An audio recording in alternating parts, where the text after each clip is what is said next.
Bismillahirrahmanirrahim. Assalamualaikum warahmatullahi wabarakatuh. Saya atas nama Hamia Halim dari kelas 12 MIA 2. Kali ini saya akan menjelaskan tentang KD 2, yaitu pengertian manfaat akuntansi. Poin kedua, penggunaan informasi akuntansi. Poin ketiga, karakteristik kualitas informasi akuntansi. Yang pertama, pengertian dan manfaat akuntansi. Akuntansi memiliki pengertian yang beragam sesuai dengan kegunaannya masing-masing. Berikut ini akan dipelajari pengertian akuntansi menurut American Accounting Association AA, A dan A, AL Haryono Yusuf. Yang pertama adalah pengertian akuntansi menurut American Accounting Association AAA adalah proses mengidentifikasi, mengukur, dan melaporkan informasi ekonomi untuk memungkinkan adanya penilaian dan keputusan yang jelas dan tegas bagi mereka yang menggunakan informasi tersebut. Yang kedua adalah pengertian akuntansi menurut Al Haryono Yusuf adalah akuntansi didefinisikan dalam dua sudut pandang, yaitu sudut pandang pemakaian dan sudut pandang proses kegiatan. Definisi dibagi menjadi dua, yaitu yang pertama, definisi sudut pandang pemakai. Dari sudut pandang pemakainya, akuntansi didefinisikan sebagai suatu disiplin yang menyediakan informasi yang diperlukan untuk melaksanakan kegiatan secara efisien dan mengevaluasi kegiatan-kegiatan suatu organisasi. Yang kedua, definisi sudut pandang proses kegiatan.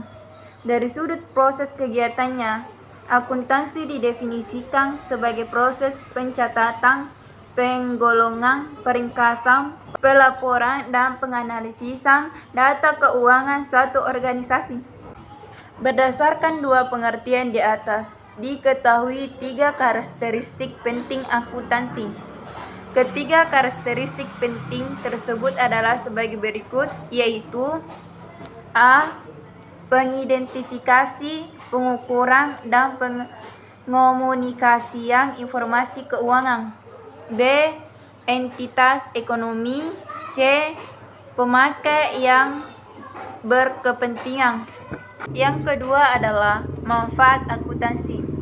Manfaat akuntansi adalah memberikan informasi mengenai kondisi keuangan suatu perusahaan kepada pihak-pihak yang membutuhkannya, seperti pemilik perusahaan, kreditur, investor, manajer, karyawan, pelanggan, dan pihak-pihak lainnya. Poin kedua adalah pengguna informasi akuntansi. Dalam pengertian akuntansi di atas telah kalian ketahui jika dalam akuntansi terdapat tiga macam kegiatan. Masih ingatkah kalian dengan ketiga kegiatan tersebut? Ketiga kegiatan tersebut adalah mengidentifikasi, mencatat, dan mengomunikasikan. Ketiga kegiatan tersebut dapat digambarkan sebagai berikut. Kegiatan identifikasi dalam proses akuntansi adalah kegiatan menganalisis bukti transaksi atas peristiwa-peristiwa ekonomi dalam suatu organisasi yang memengaruhi kondisi keuangan perusahaan tersebut, misalnya pembelian bahan baku, pembayaran utang, dan pembayaran upah karyawan.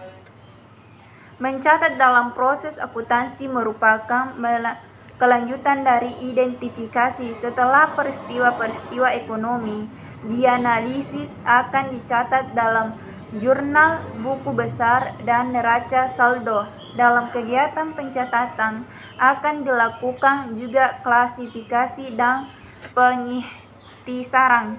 Kegiatan terakhir dari akuntansi adalah mengomunikasikan. Untuk mempermudah melakukan komunikasi, perlu dibuat laporan keuangan. Laporan keuangan yang telah dibuat akan memberikan informasi kepada para pengguna informasi akuntansi. Penggunaan informasi akuntansi membutuhkan laporan keuangan untuk membuat suatu keputusan. Keputusan yang akan diambil antara pengguna satu dengan pengguna yang lainnya tentu berbeda-beda sesuai dengan kepentingan masing-masing. Dalam buku pengantar akuntansi edisi 7 Wedegaard DKK 2013, pengguna informasi akuntansi dikelompokkan menjadi dua, yaitu pengguna internal dan pengguna eksternal. 1. Pengguna internal.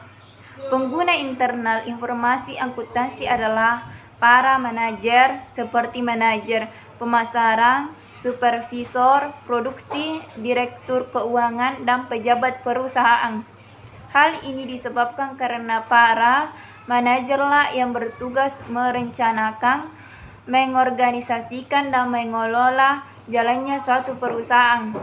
Dalam menjalankan suatu perusahaan, manajer dihadapkan pada banyaknya pertanyaan yang mengharuskan mengambil suatu keputusan. Berikut ini beberapa contoh pertanyaannya yang diajukan kepada para manajer, yaitu A. Berapa besarnya biaya produksi yang akan dikeluarkan? B. Apakah uang kas cukup untuk membayar utang-utang perusahaan? C. Berapa besarnya kenaikan gaji yang bisa diberikan untuk karyawan? Untuk menjawab pertanyaan tersebut dibutuhkan informasi akuntansi. Bidang akuntansi yang digunakan oleh para pengguna internal adalah akuntansi manajemen. Yang kedua adalah pengguna eksternal. Informasi akuntansi juga dibutuhkan oleh pihak-pihak tersebut, antara lain investor, kreditor, badan perpajakan, badan-badan pembuat peraturan, pelanggan, serikat pekerja, dan perencana ekonomi. A. Investor membutuhkan informasi akuntan untuk memutuskan membeli, menjual, atau menahan sahamnya. B. Kreditor membutuhkan informasi akuntansi untuk mengetahui risiko atas pemberian kredit yang ia berikan. C. Badan perpajakan membutuhkan informasi akuntansi untuk mengetahui nilai dasar penggunaan pajaknya dan untuk mengetahui apakah perusahaan tersebut telah mematuhi undang-undang perpajakan. Badan-badan pembuat peraturan membutuhkan informasi akuntansi untuk mengetahui apakah perusahaan tersebut telah beroperasi sesuai dengan peraturan yang telah ditetapkan. Pelanggan membutuhkan informasi akuntansi untuk mengetahui apakah perusahaan tersebut akan terus menjamin dan memberi dukungan atas produk-produk yang dihasilkannya. Serikat pekerja membutuhkan informasi akuntansi untuk mengetahui apakah perusahaan mampu memberikan kenaikan upah. G. Perencana ekonomi membutuhkan informasi akuntansi untuk membuat ekspektasi atas kegiatan perekonomian di masa yang akan datang. Akuntansi yang digunakan oleh pengguna eksternal adalah akuntansi keuangan. Akuntansi keuangan disusun sesuai dengan standar akuntansi keuangan SAK, yang merupakan aturan-aturan yang harus digunakan di dalam pengukuran dan penyajian laporan keuangan untuk kepentingan eksternal. Poin ketiga, karakteristik kualitas informasi akuntansi. Kalian telah mengetahui bahwa informasi akuntansi digunakan oleh dua pengguna, yaitu pengguna internal dan pengguna eksternal. Informasi akuntansi digunakan untuk mengambil keputusan yang berkaitan dengan perkembangan suatu perusahaan. Mengingat pentingnya informasi akuntansi bagi perkembangan perusahaan, hendaknya informasi akuntansi yang disajikan memiliki kualitas yang baik. Dalam standar akuntansi keuangan entitas tanpa akuntabilitas publik SAKETAP menyebutkan ada 10 karakteristik informasi akuntansi yang baik. Ke-10 karakteristik tersebut adalah dapat dipahami, relevan, keandalan atau reliabilitas, dapat dibandingkan atau komparabilitas, tepat waktu, materialitas, substansi. Mengungguli bentuk pertimbangan sehat, keseimbangan, biaya, dan manfaat serta lengkap, yaitu pertama, dapat dipahami. Informasi akuntansi harus disajikan dengan cara yang mudah dipahami oleh para pengguna. Yang kedua, tepat waktu, timeliness. Informasi tidak boleh terlambat. Keterlambatan suatu informasi akan berkaitan fatal bagi keberlangsungan suatu perusahaan. Yang ketiga, relevansi. Informasi yang disampaikan harus memiliki hubungan dengan masalah yang sedang dihadapi. Selain itu, informasi juga harus memberikan manfaat pada penggunanya. Yang keempat, keandalan atau reliabilitas. Informasi akuntansi yang disajikan harus diuji kebenarannya oleh pihak yang independen dengan menggunakan metode yang tepat, sehingga informasi akuntansi tersebut dapat diandalkan. Yang kelima, dapat dibandingkan atau komparabilitas. Informasi akuntansi dalam suatu periode harus dapat dibandingkan dengan informasi akuntansi yang ada pada periode sebelumnya. Yang keenam, lengkap. Informasi akuntansi yang disajikan harus menyajikan semua fakta-fakta keuangan yang penting.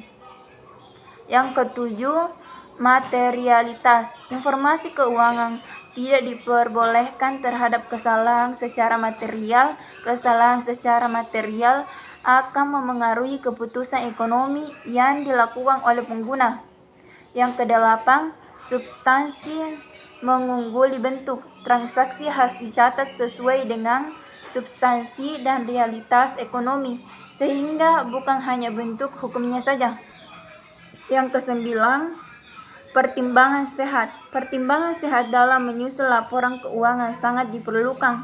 Dengan pertimbangan yang sehat, akuntansi akan lebih berhati-hati dalam menyusun laporan keuangan, sehingga aset atau penghasilan tidak disajikan lebih tinggi maupun lebih rendah dari kewajiban atau beban. Secara singkat, pertimbangan sehat tidak mengizinkan terjadinya penyimpangan.